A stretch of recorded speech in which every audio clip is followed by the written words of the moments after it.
नमस्कार दोस्तों, स्वागत है आपका अपने YouTube channel ISP search academy में।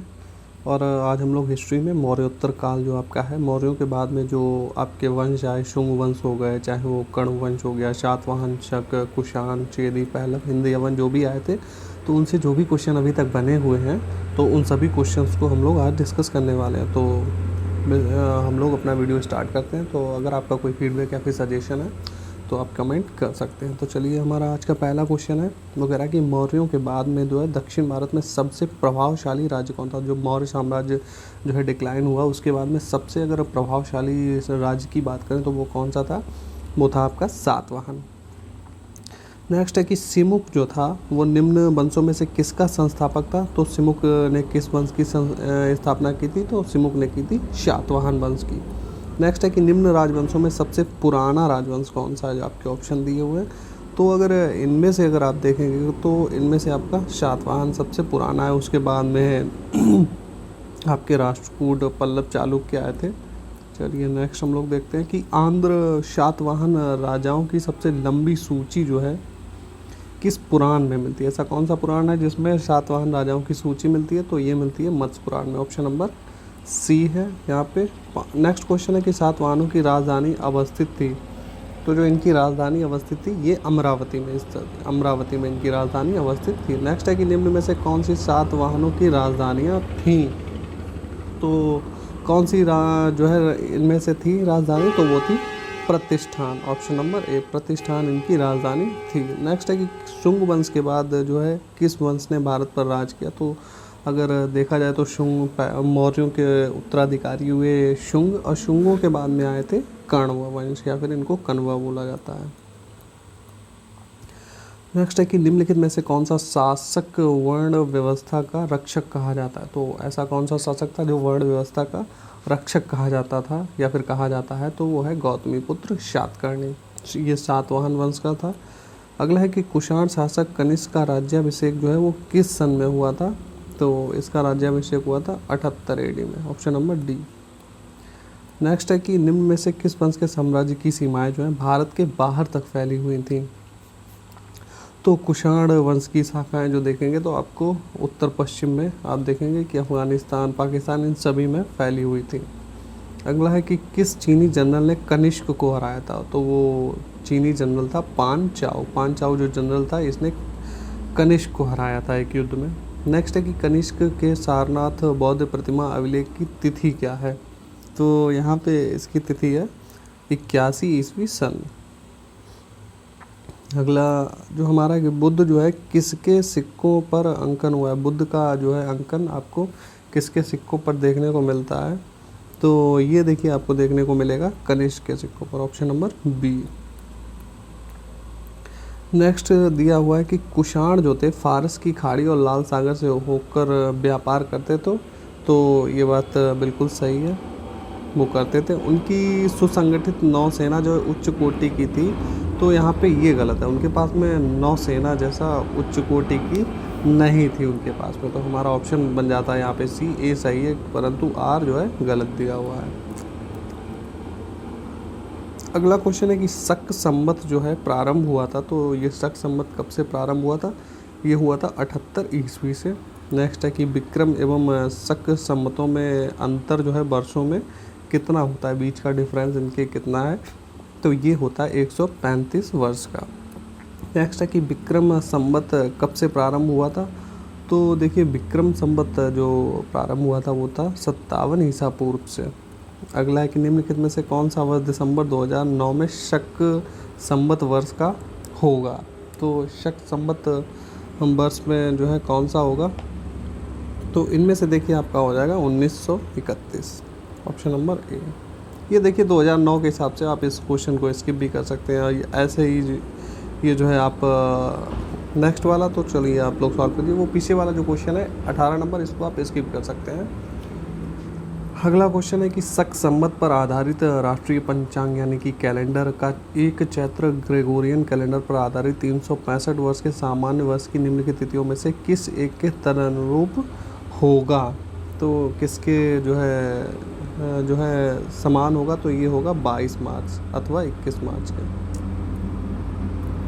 अगला जो हमारा क्वेश्चन है कि प्राचीन काल में जो भारत पर आक्रमण के संबंध में निम्नलिखित में से कौन सा एक काल सही अनुक्रम जो विदेशी जातियों ने आक्रमण किया था, तो उनका हम लोगों को टाइम पीरियड देखना था कि सबसे पहले देखिए आए थे यूनानी, उसके बाद में आए शक और इसके बाद में आए थे कुषाण। तो ये सीरियल बिल्कुल सही बनता, ऑप्शन नंबर हमारा यहाँ पे ए राइट हो जाएगा। अगला है कि जो कला शैली भारतीय और यूनानी यानी कि ग्रीक आकृति का सम्मिश्रण है तो उसको क्या बोलते हैं, उसको बोलते हैं गांधार कला।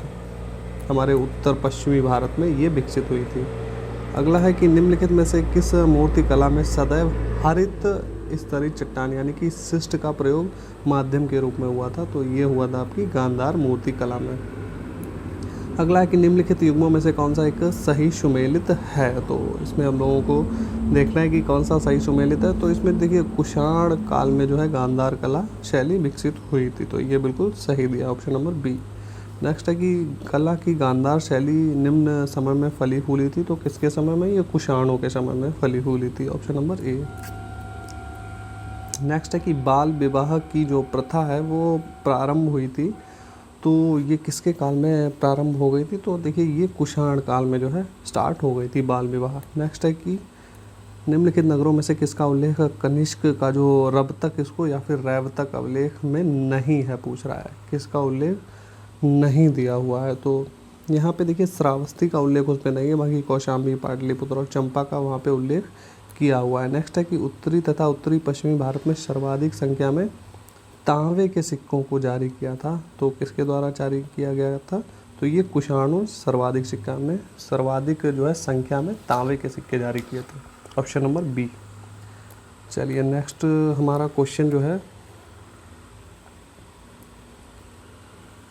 अगला क्वेश्चन कह रहा है कि प्राचीन भारत में निम्न में से किस एक ने जो है नियमित रूप से जो है सोने के सिक्के चलाए थे, तो ये कुषाण शासकों के द्वारा नियमित रूप से आप देखेंगे कि वहाँ पे सिक्के चलाए गए थे सोने के। अगला क्वेश्चन है कि निम्नलिखित में से कौन कनिष्क के दरबार में नहीं गया, तो इनमें से कौन जो है कनिष्क के दरबार में नहीं गया था, तो विशाख दत्त नहीं गए थे, बाकी आप देखेंगे उनके दरबार में जो थे अश्वघोष, पाश और वसुमित्र ये सब उनके दरबार में रहते थे या फिर कभी ना कभी गए थे। विशाख दत्त जो है कभी नहीं गए थे। निम्नलिखित में से कौन सा एक कनिष्क के दरबार से संबद्ध नहीं था, तो इसमें भी हम लोगों को देखना है कि कौन नहीं था, तो पतंजलि नहीं थे, क्योंकि पतंजलि का कब किसके दरबार में थे, ये शुंग वंश के दरबार में थे। बाकी आपके अश्वघोष हो गए, चरक हो गए, नागार्जुन ये सब कनिष्क के दरबार में रहते थे। अश्वघोष जो है किसका समकालीन था, तो अश्वघोष जो है किसका समकालीन था, ये था कनिष्क का, ऑप्शन नंबर सी। अगला है कनिष्क के समकालीन निम्नलिखित नामों का अध्ययन करें और निम्नांकित उत्तर कोड का अपना जो है उत्तर इंकित करें। तो यहाँ पे पूछा गया है कि कनिष्क के समकालीन जो है कौन कौन थे, तो चलिए हम लोग देखते हैं। तो इसमें आप देखेंगे कि अश्वघोष और वसुमित्र ने जो चौथी बौद्ध संगीति हुई थी उसमें हिस्सा लिया था, तो हमारा जो ये जो दोनों पर्सन है ये उसके समकालीन थे। बाकी आप देखेंगे कालिदास और कम्बन ये अलग थे, ये इनका जो है उस काल से संबंध नहीं था, तो हमारा ऑप्शन निकल गया था ऑप्शन नंबर सी, 1 और 2 बोथ करेक्ट। नेक्स्ट है कि इनमें से किस आयुर्वेदाचार्य ने जो है तक्षशिला विश्वविद्यालय में शिक्षा प्राप्त की थी। देखिए तो यहाँ पे किसने किसने शिक्षा प्राप्त की थी, तो इसमें जो है चरक एवं जीवक ने जो है शिक्षा प्राप्त की थी, ऑप्शन नंबर ई। अगला है कि कलिंग नरेश खारवेल निम्न में से किस वंश से संबंधित था, तो ये थे चेदी वंश से, ऑप्शन नंबर ए। नेक्स्ट है कि राजा खारवेल का नाम जो है जुड़ा हुआ है, तो इनका नाम जुड़ा हुआ है हाथी गुम्फा लेक के साथ में, ऑप्शन नंबर सी। अगला है कि निम्नलिखित राजाओं में से कौन जैन धर्म का संरक्षक था, तो आपके अशोक, हर्ष, पुलकेशन और खारवेल में से कौन जो है जैन धर्म का संरक्षक था, तो ये था खारवेल, ऑप्शन नंबर डी। निम्नलिखित राजाओं में किसका जैन धर्म के प्रति जो है भारी झुकाव था, तो जो खारवेल है कलिंग का शासक, इसका जैन धर्म के प्रति भारी झुकाव था, ऑप्शन नंबर सी। अगला है कि अफ़गानिस्तान का बामियान जो रीजन है वो प्रसिद्ध किस लिए था, तो वो प्रसिद्ध था बुद्ध की प्रतिमाओं के लिए। अब तो वहाँ पे सारी की सारी प्रतिमाएं जो हैं वो नष्ट कर दी गई हैं वहाँ पे। पहले काफ़ी वहाँ पे जो है बुद्ध की प्रतिमाएं जो है स्थापित थी, जिनके लिए बामियान प्रसिद्ध था। नेक्स्ट है कि निम्नलिखित में से किस हिंद यवन शासक ने शीशे के सिक्के जारी किए थे, तो शीशे के जो सर्वाधिक या फिर सिक्के जारी हुए थे, तो ये सिक्के जारी हुए थे स्ट्रेटो द्वितीय के द्वारा। नेक्स्ट है कि निम्नलिखित में से कौन सा एक अन्य तीनों के समकालिक या फिर समसामयिक या फिर समकालीन, जो भी आप मान सकते हैं, कि नहीं था। तो आप देखेंगे कि इसमें आपको बिंबिसार, गौतम बुद्ध और प्रसेनजित समकालीन थे। बाकी मिलिंद जो था, इसको मिनेंडर भी बोला जाता था, ये इन तीनों के समकालीन नहीं था। ऑप्शन नंबर सी हमारा यहाँ पे राइट हो जाएगा। अगला है कि किस अभिलेख में रुद्रदामन प्रथम की विभिन्न उपलब्धियों का वर्णन है या फिर वर्णित है, तो ये है रुद्रदामन के जूनागढ़ अभिलेख में, ऑप्शन नंबर ए। अगला है कि बिना बेगार के जो है किसने सुदर्शन झील का जीर्णोद्धार करवाया था, तो जो जीर्णोद्धार करवाया गया था, ये करवाया गया था रुद्रदामन प्रथम के द्वारा। अगला है काव्य शैली का प्राचीनतम नमूना जो है किसके अभिलेख में मिलता है, तो ये मिलता है काठियावाड़ के रुद्रदामन के अभिलेख में, ऑप्शन नंबर ए। अगला है कि निम्नलिखित में से जो है किस शासक को सर्वप्रथम सोने के सिक्के जारी करने का श्रेय दिया जाता है, तो सर्वप्रथम किसके द्वारा जारी किए गए थे, तो ये विम कटफिशस के द्वारा जारी किए गए थे, ऑप्शन नंबर बी राइट हो जाएगा आपका यहाँ पे। अगला है कि निम्नलिखित में से जो है किसने भारत में स्वर्ण सिक्कों का प्रचलन नियमित उपयोग के लिए किया था, तो नियमित तौर पर उपयोग के लिए किसने किया था, तो ये किया था विम कटफिशस ने, ऑप्शन नंबर ए। नेक्स्ट है कि पहला ईरानी शासक जिसने भारत के कुछ भाग को अपने अधीन किया था, यानी कि विजिट किया था, उस पर जो है राज्य शासन किया था, वो था डेरियस प्रथम, ऑप्शन नंबर सी। अगला यौधेय सिक्कों पर किस देवता, यौधेय एक गणराज्य था, तो उसने जो सिक्के जारी किए थे उन पर जो है किस देवता का जो है अंकन मिलता है, तो उसमें कार्तिकेय का अंकन मिलता है, ऑप्शन नंबर डी। अगला है कि पूर्वी रोमन शासक जो जस्टियन का जो है सर्वाधिक महत्वपूर्ण योगदान जो है किस क्षेत्र में रहा था, तो इसने अपना सर्वाधिक योगदान दिया था विधि के क्षेत्र में, ऑप्शन नंबर ए विधि। अगला जो क्वेश्चन है हमारा कह रहा है कि गांधार कला शैली एक संश्लेषण है, तो किन किन का संश्लेषण है, तो ये भारतीय और यूनानी कला का संश्लेषण यानी कि मिश्रण है। अगला जो हमारा क्वेश्चन है मैचिंग का क्वेश्चन है, चलिए इसको हम लोग मैच कर लेते हैं। मैच क्या है, यहाँ पे सुमेलित नहीं पूछ रहा है, इनमें से हम लोगों को सुमेलित कौन नहीं है, तो देखिए कुषाण शासकों ने स्वर्ण एवं तांबे के सिक्के जारी किए थे, गुप्तों ने स्वर्ण एवं रजत दोनों सिक्के जारी किए थे, शातवाहनों ने सोने के सिक्के नहीं जारी किए थे, तो हमारा ये गलत हो जाता है, इन्होंने तांबे के जारी किए थे। कलचुरी शासकों ने भी स्वर्ण, रजत एवं ताम्र तीनों के ही जारी किए थे, तो हमारा ऑप्शन नंबर जहाँ पे सी जो है ये जो है गलत हो जाता है। चलिए नेक्स्ट हम लोग देखते हैं, निम्न के शासकों में से किसके लिए एका ब्राह्मण प्रयुक्त हुआ है, किसको एका ब्राह्मण जो है किसके लिए प्रयुक्त होता है, तो ये प्रयुक्त होता है गौतमीपुत्र शातकर्णी के लिए, ऑप्शन नंबर सी। नेक्स्ट है कि कलिंग नरेश खारवेल का संबंध था, तो ये किस वंश का था, ये चेदी वंश का था, ऑप्शन नंबर बी। अगला है यहाँ पे पूछा गया कि कौन सा युग सुमेलित नहीं है, तो यहाँ पे अभिलेख दिए गए हैं और उनके शासक दिए गए हैं, तो हम लोग देखते हैं। तो यहाँ पे नासिक का अभिलेख किससे संबंधित था, ये गौतमीपुत्र से, यहाँ पे सही है। हाथी गुम्फा का अभिलेख जो है खारवेल से, ये भी सही है। भीतरी स्तंभ जो अभिलेख है ये देखिए था स्कंदगुप्त से, ना कि पुलकेशिन द्वितीय से, तो हमारा ऑप्शन नंबर सी जो है यहाँ पे रॉन्ग हो जाता है। गिरनार आपका रुद्रदामन से था, ये भी करेक्ट है। चलिए नेक्स्ट हम लोग देखते हैं कि यहाँ पे हम लोगों को मैचिंग जो है, मैचिंग का क्वेश्चन है, तो यहाँ पे देखते हैं कि गांधार कला जो है किसके समय में थी, तो ये थी कुषाणों के समय में। जूनागढ़ अभिलेख था रुद्रदामन से संबंधित, मिलिंद पन्हों से संबंधित मिनेंडर और तक्षशिला से संबंधित पथिक थे। अगला है कि कार्दमक क्षत्रपों ने जो है निम्नलिखित में से किस धातु के अति दुर्लभ सिक्के प्रचलित किए थे, तो जो कार्दमक वंश के थे इन्होंने किसके सिक्के प्रचलित किए थे, रजत के, ऑप्शन नंबर बी रजत। अगला जो हमारा क्वेश्चन है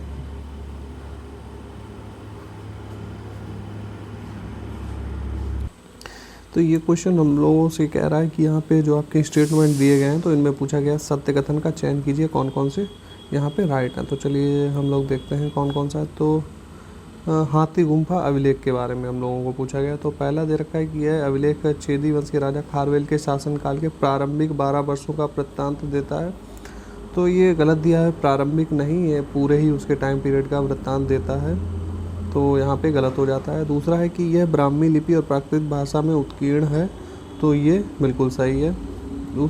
थर्ड नंबर कह रहा है कि इसमें ही सर्वप्रथम महाराज शब्द का उल्लेख मिलता है, तो ये भी बिल्कुल सही है। यहीं पे इसी जो है अभिलेख में सर्वप्रथम महाराज शब्द का उल्लेख मिलता है। चौथा नंबर कह रहा है कि इसमें उल्लेखित खारवेल ने अपने शासन के 12वें वर्ष प्रथम बार उत्तरी भारत में सैन्य अभियान किया था, तो ये गलत है, 12वें वर्ष में नहीं, इसने बाद में किया था। नेक्स्ट है कि इस लेख पर जो है शक संवत में तिथि उत्कीर्ण है, तो ये बिल्कुल सही है। तो हमारे जो ऑप्शन निकल के आते हैं 2, 3 और 5 यहाँ पे सही दिए हुए हैं, तो हमारा जो ऑप्शन हो जाएगा ऑप्शन नंबर सी, 2, 3 और 5 राइट हो जाएगा। अगला है भिक्षु राज की उपाधि थी, तो ये किस शासक की थी, तो ये थी खारवेल की, ऑप्शन नंबर डी। चलिए अगला क्वेश्चन हम लोग देखते हैं।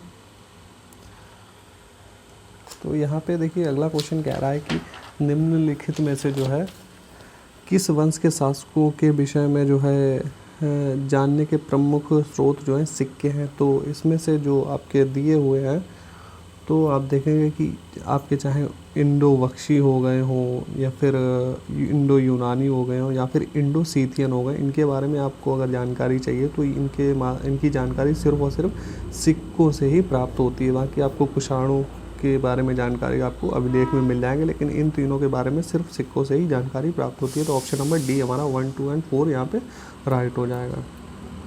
अगला है कि बितस्ता युद्ध में पराजय के पश्चात किसके आग्रह पर पोरस ने सिकंदर के सामने आत्मसमर्पण किया था। तो किसके आग्रह पर किया था, ये किया था मेरूस के जो है आग्रह पर।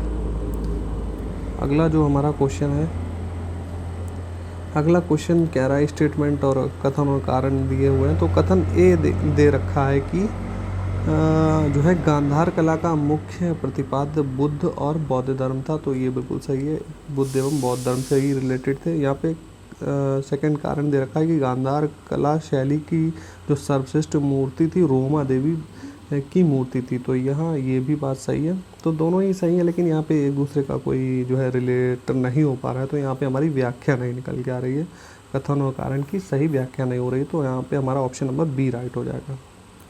चलिए अगला क्वेश्चन हम लोग देखते हैं। अगला क्वेश्चन हमारा कह रहा है कि रुद्रदामन का जो जूनागढ़ अभिलेख है वो किस भाषा में लिखा गया है। तो ये लिखा गया है संस्कृत भाषा में, ऑप्शन नंबर डी। अगला है क्वेश्चन कि प्राचीन भारत के इतिहास में किसे भ्रष्ट राज जो है प्रतिष्ठापक कहा गया। तो किसको कहा गया है, तो देखिए ये कहा गया है रुद्रदामन को भ्रष्ट राज प्रतिपादक।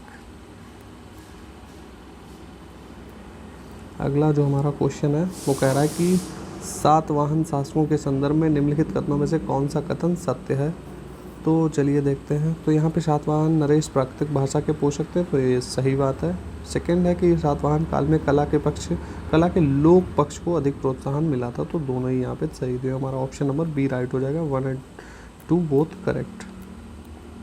चलिए आज का लास्ट क्वेश्चन हमारा है। तो इसमें कह रहा है कि शक क्षत्रप काल में जो है सोने एवं चांदी के सिक्कों का सिक्के जो जारी होते थे उनका अनुपात क्या था। तो उनका अनुपात था, रेशियो था 1:35 का। तो देखिए मौर्योत्तर काल के हमारे सभी क्वेश्चंस हो गए हैं और अगला वीडियो हमारा गुप्त एवं गुप्तोत्तर काल का होगा, तो उसमें विभिन्न राजवंश या फिर उनसे जो भी क्वेश्चन पूछे गए वो हम लोग देखेंगे। तो फिर चलिए मिलते हैं हम लोग नेक्स्ट वीडियो में।